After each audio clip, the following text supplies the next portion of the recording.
በመንፈስ ቅዱስ ቅባት መቀባቴን እንዴት አውቃለሁ? የብዙዎች የዓመታት ጥያቄ። በዛሬው ቪዲዮአችን ይህንን የምንመልስ ይሆናል። በመንፈስ ቅዱስ ቅባት መቀባታችሁን የሚያሳዩ 7 ግልጽ መጽሐፍ ቅዱሳዊ ምልክቶችን በዚህ ቪዲዮ የምንመለከት ይሆናል። ወደ መልእክቱ ከማለፋችን በፊት እንደተለመደው ቪዲዮውን ላይክ አድርገው በመጀመር አብረውን ያገልግሉ። ለቻናሉ አዲስ የሆናችሁ ቅዱሳን ደግሞ ሰብስክራይብ በማድረግና የደውል ምልክቷን በመጫን ቤተሰብ ይሁኑ። አሁን በቀጥታ ወደ መልእክቱ እንለፍ። መቀባትህን ልታውቅባቸው የምትችልባቸው 8 መንገዶች።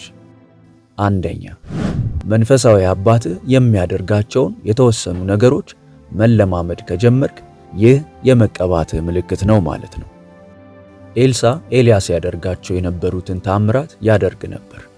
ብዙ ተአምራትን ደጋግሞ ያደርግ ነበር፣ ምክንያቱም እጥፍ የቅባት ድርሻ ተቀብሎ ነበርና ነው። አንድ ቀን ለዓመታት ሲከተለው ከነበረው ሰው ጋር ተመሳሳይ ትምህርትና ይዘት ያላቸውን መጽሐፍት እንደምጽፍ አስተዋልኩ። ይህ ለኔ የሆነ አይነት ቅባት ለመያዜ ምልክት ነበር።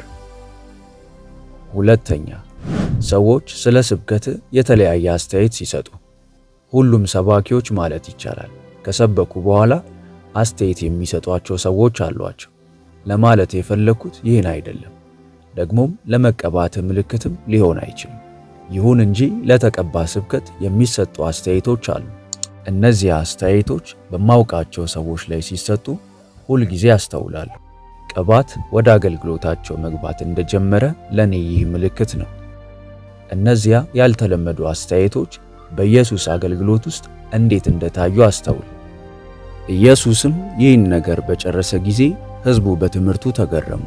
እንደ ጻፎችም ሳይሆን እንደ ባለስልጣን ያስተምራቸው ነበርና። ማቴዎስ 7 ቁጥር 28። ሰንበትም በሆነ ጊዜ በምኩራብ ያስተምር ጀመር። ብዙዎችም ሰምተው ተገረሙና እነዚህን ነገሮች ይህ ከወዴት አገኛቸው? ለዚህ የተሰጠችው ጥበብ ምንድን ናት? በእጁም የሚደረጉ እንደነዚህ ያሉ ተአምራት ምንድን ናቸው? ማርቆስ ምዕራፍ 6 ቁጥር 2። የካህናት አለቆችም ጻፎችም ሰምተው ሕዝቡ ሁሉ በትምህርቱ ይገረሙ ስለነበር ይፈሩት ነበር። እንዴት አድርገው እንዲያጠፉት ፈለጉ። ማርቆስ ምዕራፍ 11 ቁጥር 18። የሰሙትም ሁሉ በማስተዋሉና በመልሱ ተገረሙ። ሉቃስ ወንጌል ምዕራፍ 2 ቁጥር 47። ቃሉ በስልጣን ነበርና በትምህርቱ ተገረሙ። ሉቃስ ምዕራፍ 4 ቁጥር 32። ሶስተኛ፣ ፈውስ ለመቀባት ምልክት ነው። በምትሰብክበት ወቅት ሰዎችን ለማነቃቃት ድምፅን ከፍ ልታደርግ ትችላለህ። በስብከትህም ሰዎችን ለማስደሰት ቀልዶችን መናገር ትችላለህ። ስብከት ለማሳመር ሁሉንም አይነት የሰው ብልሃቶች መጠቀም ይቻላል። ይሁን እንጂ እነኚህን በማድረግ እውነተኛ ተአምራትን ማምጣት አትችልም። ሰዎች ይፈወሳሉ ወይም አይፈወሱ። ፈውስ ደግሞ የቅባቱ በዚያ መገኘት አይነተኛ ምልክት ነው። እግዚአብሔር የናዝሬቱን ኢየሱስን በመንፈስ ቅዱስ በኃይልም ቀባው። እርሱም መልካም እያደረገ ለዲያብሎስም የተገዙትን ሁሉ እየፈወሰ ዞረ። እግዚአብሔር ከእርሱ ጋር ነበርና። የሐዋርያት ሥራ ምዕራፍ 10 ቁጥር 38። አራተኛ፣ ድሆችን ማገልገል የቅባት ምልክት ነው። የተቀባ ሰው አንዱ ምልክት ድሆችን ማገልገል ነው። ብዙ ሰዎች የሚያገለግሉት በተመቻቹ ከተሞችና ጥሩ ሊከፈላቸው በሚችልበት ቦታ ነው። ይሁን እንጂ ለድሆች እንዲሰበክ የተሰጠውን ወንጌል መስበክ ግን የተለየ ጉዳይ ነው። ብዙዎቻችን የምንመራው በገንዘብ ውስንነትና እንዲሁም በችግር መኖርና አለመኖር ነው። አገልጋዮች በርከት ያለ ገንዘብ መቀበል እንዴት ደስ እንደሚያሰኝ ያውቃሉ።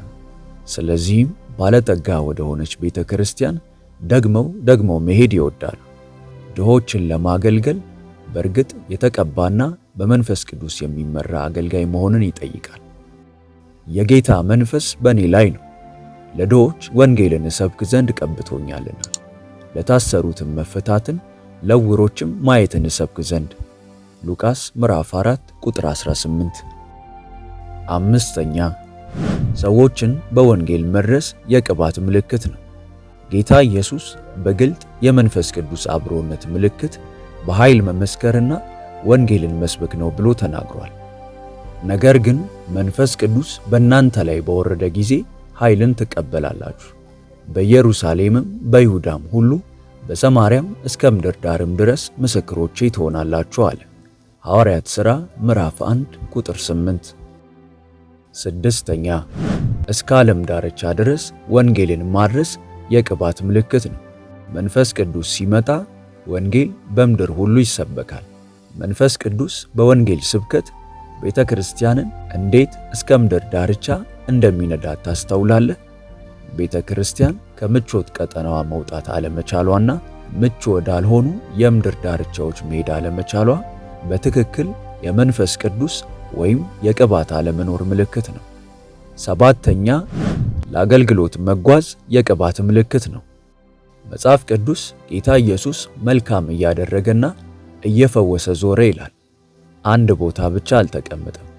ነፍሳት ወዳሉበት ሄደ። የእግዚአብሔርን ሥራ ለመስራት ወደ መንደሮችና ከተማዎች ሄደ። እነኚህን ነገሮች ሁሉ ያደረገው ለመሄድ ነፃ ለማውጣትና ለብዙዎች መዳንን ለመስጠት ስለተቀባ ነበር። ስምንተኛ የተለያዩ መልካም ሥራዎች የቅባት ምልክት ናቸው። ይህ ነው የማይባሉ ከቅባት የሚወጡ መልካም ሥራዎች አሉ። መጽሐፍ ቅዱስ ጌታ ኢየሱስ መልካም እያደረገና ለዲያብሎስም የተገዙትን ሁሉ እንደፈወሰ ይናገራል። ሐዋርያት ሥራ ምዕራፍ 10 ቁጥር 38። ቅባት መንፈስ ቅዱስ ነው፣ እርሱም እግዚአብሔር ነው። የተወሰነ ነገር ብቻ እንዲሰራ ልትወስነው አትችልም። ብዙ ሰዎች ቅባት በሕይወታቸው ስላለ የተለያዩ ነገሮችን ያደርጋሉ። ቅባት እንደ ሌላ ሰው ሊያደርግህ ይችላል። ማርቆስ ምዕራፍ 1 ቁጥር 18። ቅባት የተወሰኑ ነገሮችን እንድትፈልግ ያደርጋል። ፊልጵስዩስ ምዕራፍ 2 ቁጥር 13፣ አንደኛ ጢሞቴዎስ ምዕራፍ 2 ቁጥር 1። ቅባት ለምድራዊ ነገር ጉጉት እንዳይኖር ሊያደርግህ ይችላል። ቆላስያስ ምዕራፍ 3 ከቁጥር 1 እስከ 2። ቅባት ሌሎችን የምትረዳ ሊያደርግህ ይችላል። ዘጸአት 31 ከቁጥር 2 እስከ 5። ቅባት ገንቢ ሊያደርግህ ይችላል። ዘጸአት 31 ከቁጥር 2 እስከ 5። ቅባት ጥበብ እንዲኖርህ ያደርጋል። ኢሳይያስ ምዕራፍ 11 ቁጥር 1። ቅባት ለተለያዩ ነገሮች የተለያዩ ችሎታዎችን ይሰጣል። ዘጸአት 31 ቁጥር 3። ከዚህ ቪዲዮ ምን እንደተማሩ ኮመንት ላይ አስቀምጡልን፣ እናየዋለን። ቪዲዮውን ላይክ እና ለወዳጆ ሼር በማድረግ አብረውን ያገልግሉ። ለቻናሉ አዲስ ከሆኑ ደግሞ ሰብስክራይብ በማድረግና የደውል ምልክቷን በመጫን ቤተሰብ ይሁኑ። በቀጣይ በአዲስ ቪዲዮ እስከምንገናኝ ሰላም ሁኑ። ሆሊ ቲዩብ ኢትዮጵያ ዩቲዩብ ቻናል ተባርካችኋል። በይበልጥ በመንፈሳዊ ሕይወቶ እጅግ የሚበረቱባቸውና መንፈሳዊ ረሃቡን የሚጨምሩ ትምህርቶች እንዲሁም የጸሎት አገልግሎት በየቀኑ እንዲደርሱ ሰርቫንት መልካሙ ሙሉጌታ በማለት የፌስቡክ እንዲሁም የቲክቶክ አካውንታችንን እንዲሁም ሆሊ ቲዩብ ኢትዮጵያ ብለው ሰርች በማድረግ የቴሌግራም ቻናላችንን ይቀላቀሉ። ተባርካችኋል።